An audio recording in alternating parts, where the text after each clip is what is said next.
Hey, welcome back. If you're new here, I'm Nanta Vijayan, a designer living in Germany, and today I want to talk to you about something that doesn't get discussed enough in the expat community, what it actually takes to find a design job here.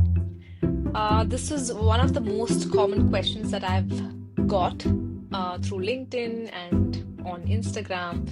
I get DMs asking, how did you find your first design work in Germany? Or how did you start freelancing and things like that? So I'm going to take you back to the beginning. My very first step in the German job search.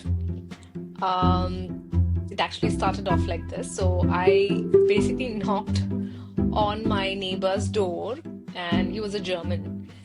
And I really badly needed someone to read and correct my cover letter. So this cover letter is called Anschreiben here in Germany.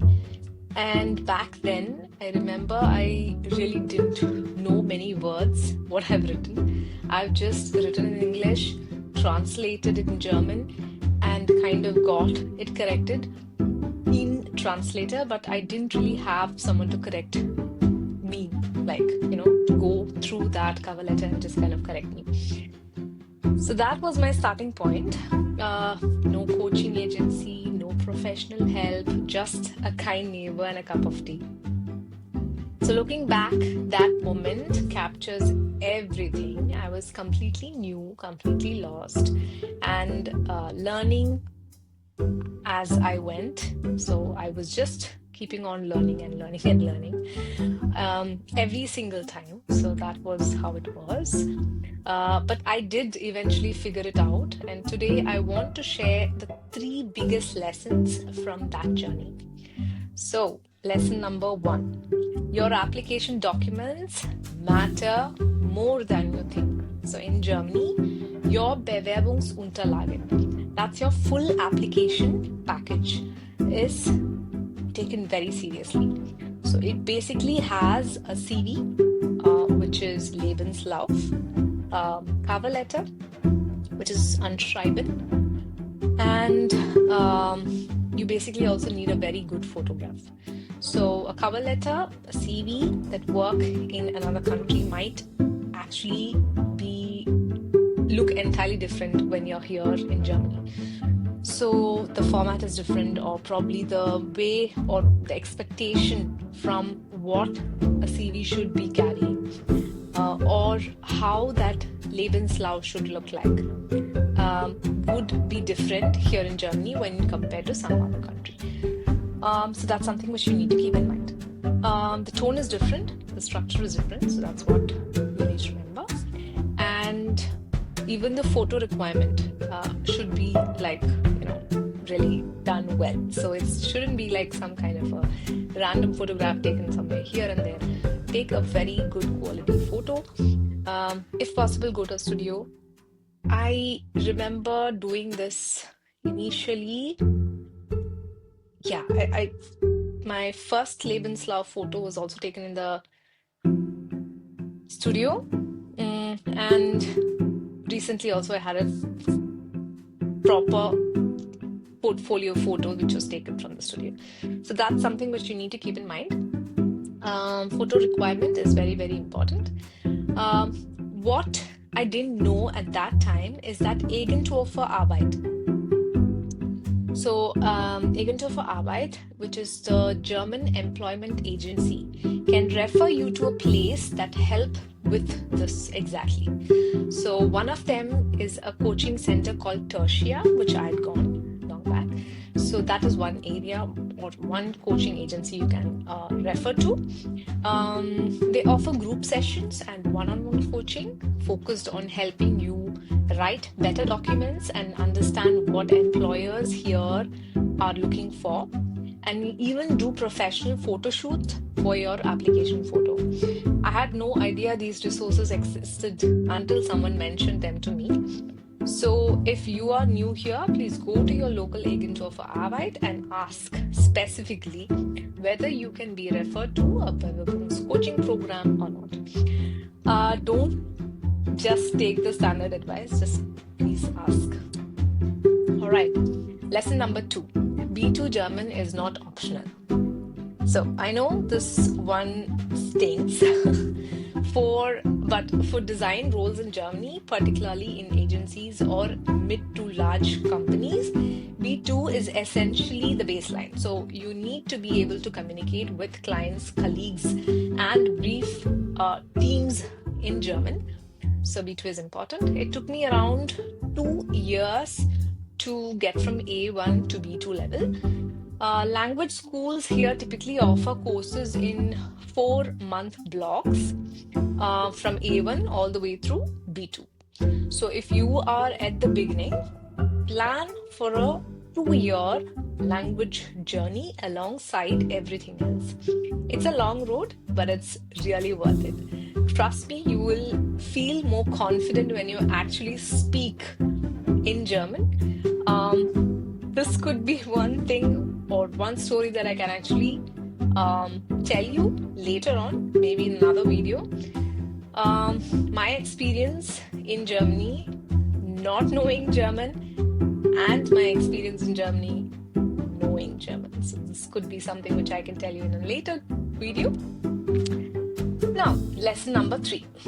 You need to know the tools. So specifically Photoshop, Illustrator, and InDesign. These 3 are the backbone of most design workflows in Germany, especially in print, branding, agencies, all that kind of work.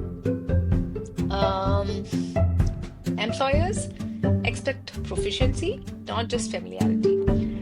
So I've worked with interns who graduated from design colleges, but genuinely struggled with these tools. So that gap can cost you the job. So if you are struggling to find affordable training in Germany, then I want you to know that Agentur für Arbeit can give you funded software programs. This is possible, and that's something which you can ask for. Another thing which you need to keep in mind is that these could also cost you, if Agentur für Arbeit is not giving you this particular course, then one of the things that you need to keep in mind is that this course or these courses, which includes Photoshop, Illustrator, and InDesign, could cost you around 4,000 to 7,000, even plus about 7,000 euros for the entire package. But this does not specifically speak or convey to you how you need to proceed with a particular, let's say, a particular area of topics. So for me, it was more like print designing or surface print designing, which is where I design textiles, I design or create prints with Photoshop and Illustrator. So this is not something which these courses would offer. This is more of understanding Photoshop, how to retouch an image or edit an image in Photoshop, use the basic and advanced features of Photoshop.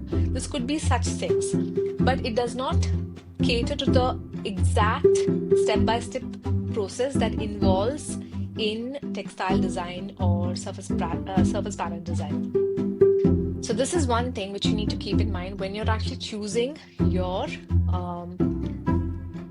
all these courses.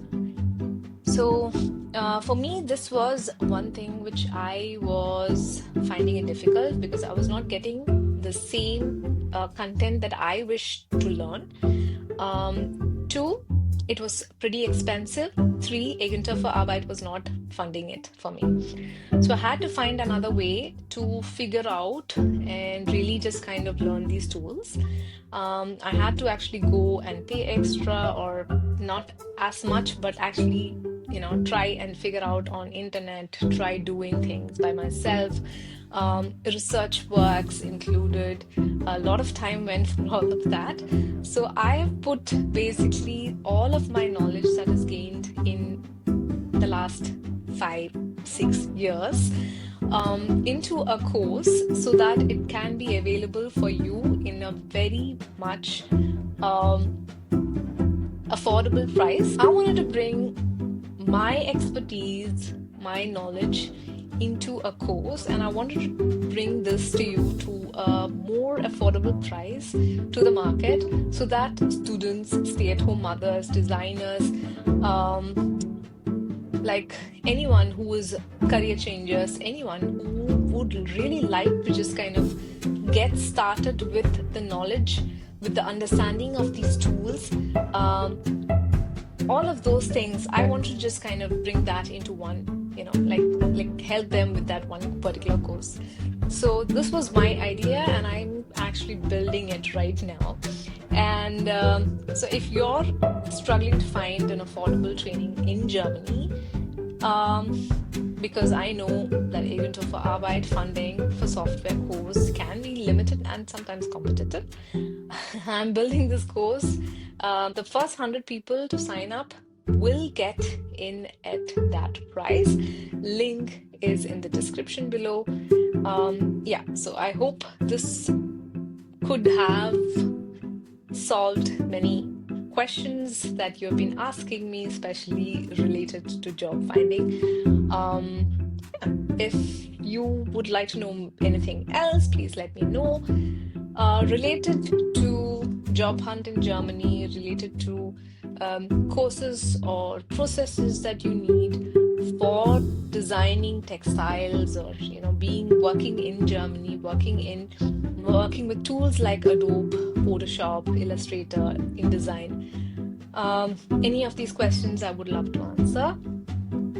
So related to any of this, please let me know. I would be happy to help. All right, so thank you so much for watching me. If this has helped you, share it with someone who needs it. So yeah, I will see you in the next one. Bye for now.